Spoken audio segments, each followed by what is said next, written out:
President Trump is headed to Texas this morning for a first-hand look at the destruction from last weekend's deadly floods. At least 120 people have been killed, with more than 160 still unaccounted for. The president's trip comes as Texas Governor Greg Abbott asks for more federal assistance for the hardest hit counties. He's vowing support through state resources until the job is done. Governor Abbott and families of flooding victims will be among those meeting with the president later today. We have full team coverage of all the angles you need to know, starting with NewsNation's Libby Dean at the White House with the very latest. Libby, good morning. What can we expect the president and the governor to actually focus on today when he arrives in Texas's central area? Well, this visit, Nick, actually comes one full week after that torrential rain pounded central Texas. President Trump and the First Lady, they're going to survey that damage left behind by those deadly floods. The president's visit today, though, comes as that death toll continues to rise, with many more still missing, as you just mentioned. Now, he's been showing his support for these victims and will likely underscore the White House's close coordination that we've seen with state officials as this recovery has continued. Let's listen to what we're likely to hear from the president today. They were real pros, and they were responsible for pulling out a lot of people, and we got them there fast. And Texas had some good ones too, but the response has been incredible.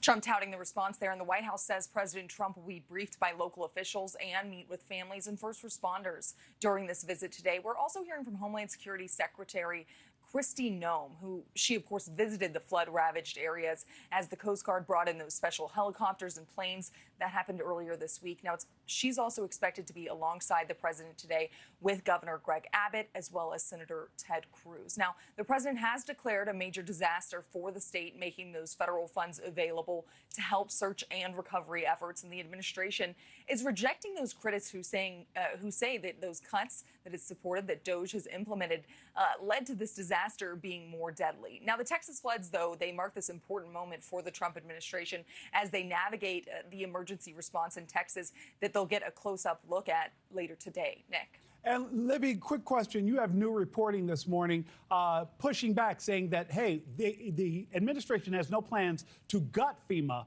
They're actually just going to do a bit of an adjustment? Yeah, timing of this announcement and these details is key here ahead of President Trump's trip today. But FEMA really is in full focus during this trip, because we've heard President Trump and DHS Secretary Kristi Noem suggest that the agency be dissolved, be eliminated. But I just spoke with a White House official who tells me that they're now instead considering reform of the agency rather than an all-out removal of the agency. And this is all coming in a statement also from a White House official who says the president's FEMA Review Council will recommend to the president how FEMA may be reformed, that keyword reformed, in ways that best serve the national interest, including how America responds to and recovers from disasters, such that the federal role remains supplemental and appropriate to the scale of the disaster. So saying, of course, that we're going to have state and local and federal all work together here, but FEMA not necessarily stepping on the toes of state resources. But President Trump, you'll remember, created this FEMA Review Council by executive order. This council met in May and then again this week. A White House official telling me in November, the council is actually expected to release a new report with recommendations for President Trump on how to improve federal disaster response, specifically, of course, FEMA response, because it is the FEMA Review Council. But as I mentioned, this shift from the administration of their message, rather than abolishing FEMA, they want to reform it. This all comes, of course, ahead, just 2 hours ahead of President Trump's departure here with the First Lady from the White House. We'll see if he has that similar message that we're hearing from White House officials, that they want to reform this agency rather than abolish it. Thank you for watching. Subscribe below and download our NewsNation app right now on your phone, and you will get fact-based, unbiased news for all Americans.